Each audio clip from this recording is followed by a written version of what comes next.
Now this will take care of any bumps or dips. As I'm working my way through for the relief, I'm watching my planer and seeing where it's missing. As you can see, it's missing here. So I'm going to continue this process until I can run these strokes all the way down the length of the board without any dark spots. That way I know that all the low spots are now gone. As I'm also creating the relief. It's a scooping motion. So I'm picking it up about a ½ inch or so, or 10 or so millimeters from the end of the board, and I'm beginning about 10 or so millimeters from this end of the board until I've created that relief.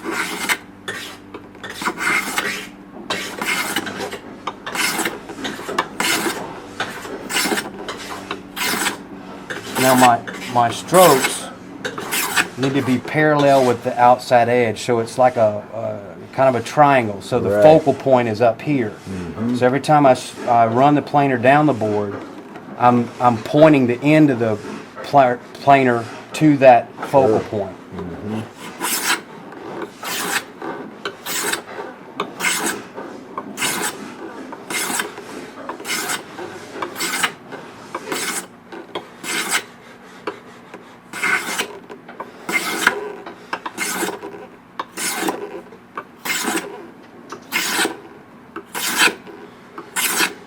At this point, the relief should be pretty darn close. So I'm going to check the relief again. The radius will stay the same so long as you use that process of making your strokes one right next to the other. You see it's getting better. It's pretty close. It's good in the middle. Opened it up, yep. Did you see that? Yep.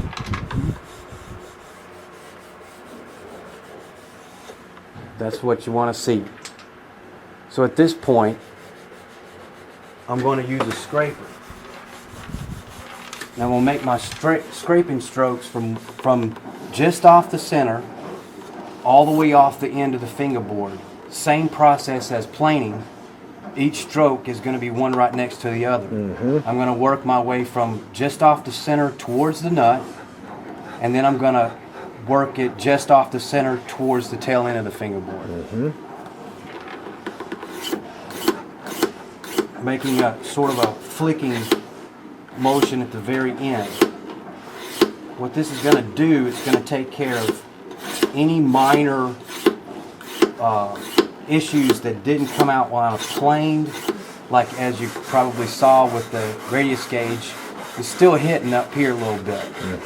And the same back here. This scraper will take those issues out. And it's also going to take care of tool marks or tool dips that it'll take a while to sand out. We'll zero in on that just for fun.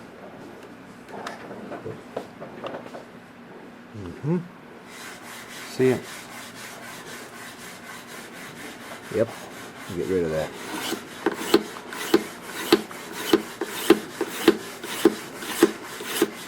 Okay, now I'm going back the other direction.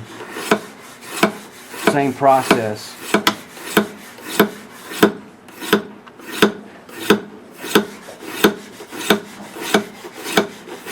Now I'm going to keep making these strokes, and I'm getting a reflection from my light here right through this area, because this is where you're going to have most of your tool marks that won't come out just by that flicking motion. So I'm going to keep scraping until I get those out.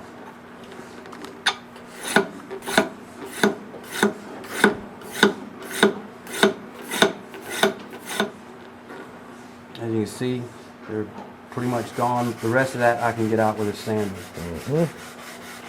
The next step is sanding, and I'm going to go with, I have a special block that I've made up that has a curved bottom. Okay. I've got a clip around here somewhere I need. Hold on one second. Well, hold on. I think somebody's taking it.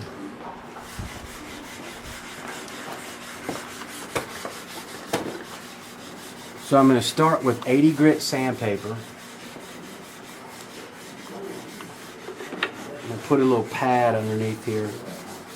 That just creates constant contact with the sanding block between the sandpaper and the board.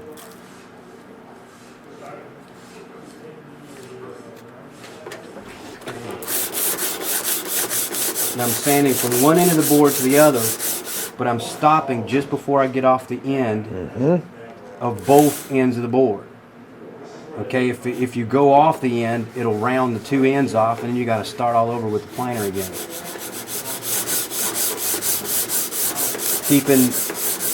Concentrating on keeping my block in constant contact with the board.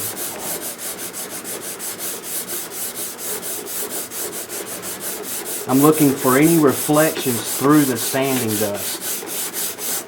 Reflections that will show off like dips. I don't know if you can see that, but these are tool marks that I need to sand out.